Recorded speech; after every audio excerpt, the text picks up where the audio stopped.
যোৰহাটৰ পৰা সন্ধানী হৈছে এজন অষ্টম শ্ৰেণীৰ ছাত্ৰ। যোৰহাটৰ দিগম্বৰ চুক নিবাসী শংকৰ ঠাকুৰ নামৰ লোকজনৰ পুত্ৰ অষ্টম শ্ৰেণীৰ ছাত্ৰ কাৰ্তিক কুমাৰ ঠাকুৰ হৈ আছে সন্ধানহীন। শনিবাৰে পুৱাৰে পৰা কোনো খা খবৰ নাই ছাত্ৰজনৰ। ৰাষ্ট্ৰভাষা বিদ্যালয়ৰ ছাত্ৰজনৰ শনিবাৰে পৰীক্ষাৰ ফলাফল ঘোষণাৰ দিন আছিল আৰু সেই দিনটোৰে পৰাই মুহূৰ্তহীন হৈ আছে এই ছাত্ৰজন সন্ধানহীনৰ সন্দৰ্ভত ইতিমধ্যে পৰিয়ালটো অৱগত কৰিছে আৰক্ষীকো, কিন্তু আৰক্ষীয়ে এই মুহূৰ্তলৈকে কোনো ভাল খবৰ জনাব পৰা নাই পৰিয়ালটোক।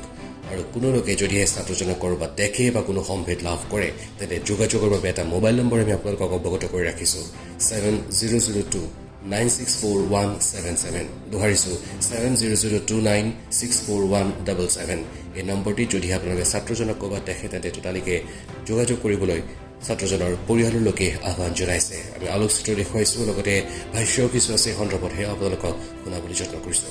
ই ৰাতিপুৱা মোটামুটি ধৰা 5টা 5:30 ভিতৰত সি ওলাইছে, কোনো সাৰে পোৱা নাছিলে। আমাৰ ছোৱালী দেখিলে লাহেকে সি সদায় ৰাতিপুৱা ওলাই যায় ঘৰৰ পৰা, মানে এনে ফুৰিবলৈ কাৰণে আকৌ ঘূৰি আহে আধা ঘণ্টাৰ ভিতৰত।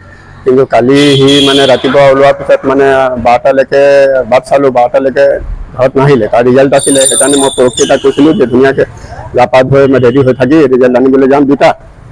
তাতে সি কালি ৰাতিপুৱা যে ওলোৱাৰ পিছত মানে আমালোকে কোনো গম নাপালোঁ, সাৰো নাপালোঁ। তাৰপিছত ঘৰৰ বাহিৰত মানে এজন আমাৰ মানে বুঢ়ীৰ দাদীজনী আছে, সি ক'লে যে কাৰ্তিক ইমান ৰাতিপুৱা ক'ত যোৱা? তেতিয়া আমাৰ ল'ৰাটোৱে ক'লে যে মই টিউশ্যনত যাওঁ। তাৰপিছতে আইতাই ক'লে যে ইমান ৰাতিপুৱা কোনে টিউশ্যন ল'ব তোমাক? তাৰপিছত আমাৰ ল'ৰাই ক'লে যে নাই মই গ'লে মানে সি উঠি যায়। তাৰপিছত এটা বেগলৈ আছিলে, চাৰ্ট পেণ্ট জোতা ঘাড়ী চব লগাই থোৱা আছিলে সি।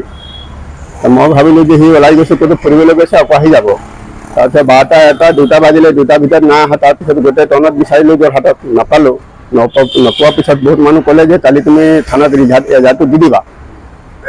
কালি নিদিলোঁ, আজি ৰাতিপুৱা গৈ থানাত এজাহাৰ দি আহিলোঁ। এতিয়া খবৰটো এতিয়ালৈকে পোৱা নাই। বয়সটো তাৰ মানে 16 বছৰ পাৰ আছে।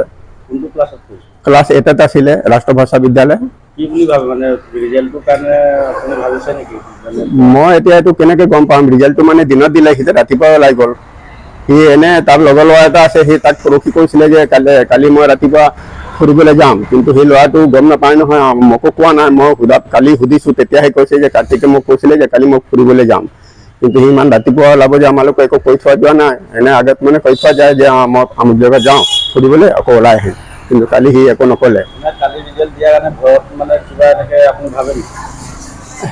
সেইটো মই আজিলৈ সেইটো তাক মাৰপিট কৰা নাই, একো কোৱা নাই। ৰিজাল্টৰ কাৰণে মই একো কোৱাই নাই তাক। ৰিজাল্ট ভাল হওক নে বেয়া হওক সেইবিলাক সি গম নাপায়। কেলৈ ৰিজাল্ট দিলে 11টা বজাত, সি ওলাই যায় 5টা বজাত। সি একো গমেই নাপায় ৰিজাল্টৰ কথা। সি ৰিজাল্টৰ কথা একো গমেই নাপায়। যদি ৰিজাল্টৰ কাৰণেও গৈছে সেইকাৰণে মোৰ আপত্তি নাই। ৰিজাল্ট বেয়া হৈছে একো আপত্তি নাই, আকৌ এবছৰ পঢ়িব, আকৌ ওলাই যাব, কি আছে? ভাল মানে পাছ হোৱা ফেইল হোৱা এইটো হৈ থাকে, সেইটো কাৰণে মোৰ আপত্তি নাই।